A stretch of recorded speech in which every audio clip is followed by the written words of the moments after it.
like wisdom, loves the lonely worshiper, my dad used to tell me. These words surfaced in my mind as Elise and I zipped up our tent. It was our first night camping at Watkins Lake. Admittedly, I felt annoyed that Elise insisted on inviting Jake and Amy because I wanted to enjoy a romantic weekend getaway alone. The campfire separated our tent from Jake and Amy's, and the fire was still going pretty strong. This was Elise's first time camping, and she isn't exactly an outdoors lover.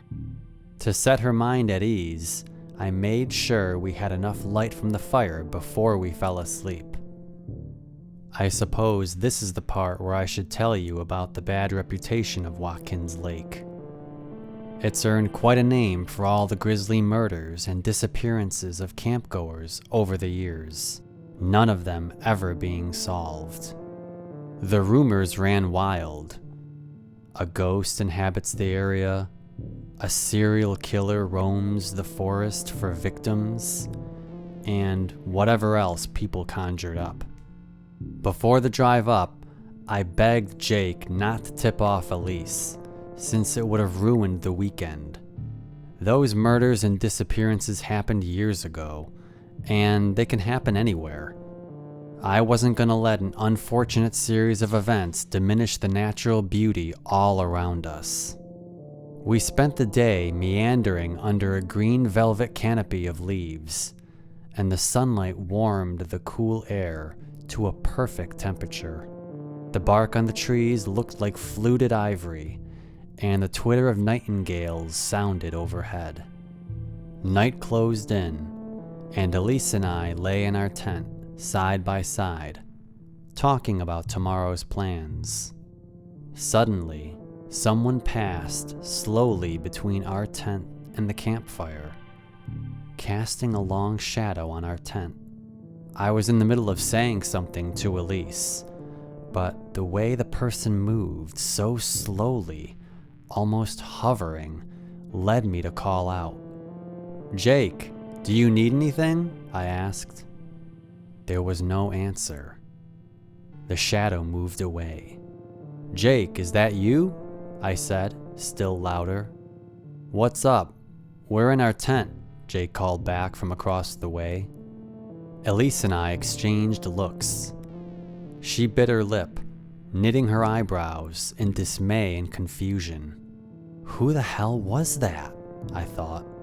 I sat up and turned to the back of the tent, where I thought the shadow went, but I didn't see anything there.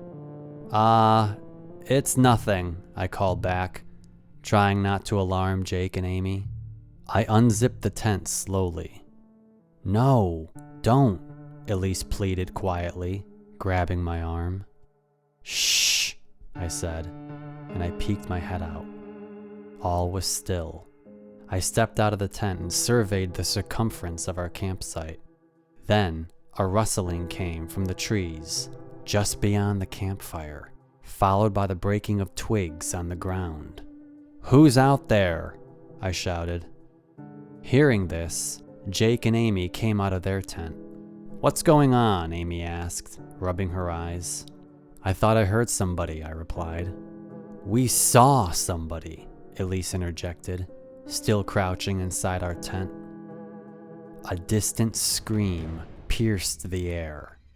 It was a woman's scream, so faint and hollow it almost didn't sound real.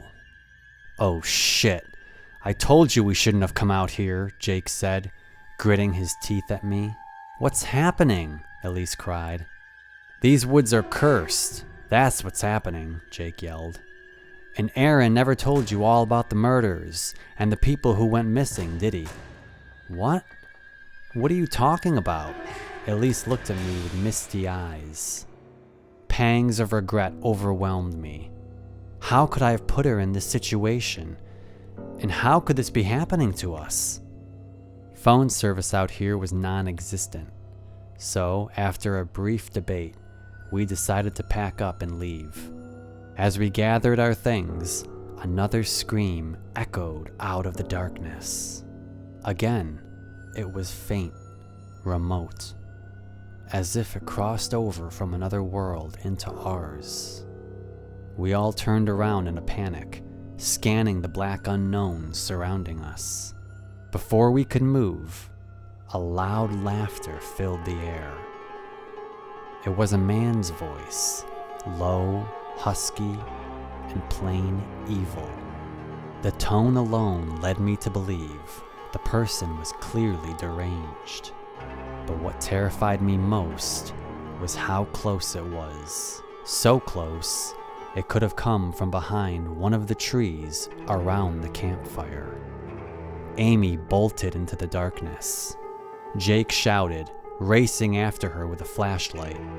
I don't know if she planned to go back to the car or if she reacted out of pure fear. As soon as they bolted, Elise and I made a run for it too. We tried to follow Jake and Amy, but we couldn't see them anywhere.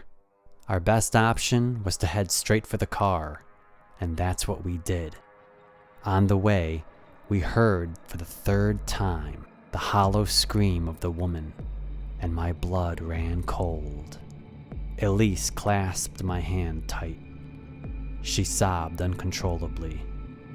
We made it back to the car, and I started the engine in a hurry. We can't just leave them here, Elise shouted. As I turned the ignition key, the headlights flooded the forest in front of us, and right then, a man's head disappeared behind a tree trunk some ways off. Elise put her hand to her mouth and cried out, and I stared straight ahead in utter disbelief. We both jumped when we heard a slamming on the passenger rear door. It was Jake. He got in, with tears in his eyes. When he told us what happened, we sped out of there. Amy had been racing through the forest, with Jake desperately trying to catch up. At some point, she made a wrong turn and plunged straight into a steep ravine. Elise and I realized that the scream we heard when we were running back to the car must have been Amy's. If that was true, why did it sound so similar to the first two screams? We drove back to a lodge in town and called the police. At daybreak, they found Amy's body at the bottom of the ravine. When they investigated the campsite, they couldn't find any footprints other than the four of ours. I gave them a description of the man we saw ducking behind the tree from the car. Pale, gaunt, with scraggly hair. That was all we could make out. I should have listened to Jake. Some places have a bad reputation for a reason. And it's true that those murders and disappearances never got solved. Jake and I don't talk anymore. Elise and I broke up a while back too. To this day, that horrible, bellowing laugh and those piercing screams still haunt my dreams. If you ever want to take a holiday at Watkins Lake, you've been warned.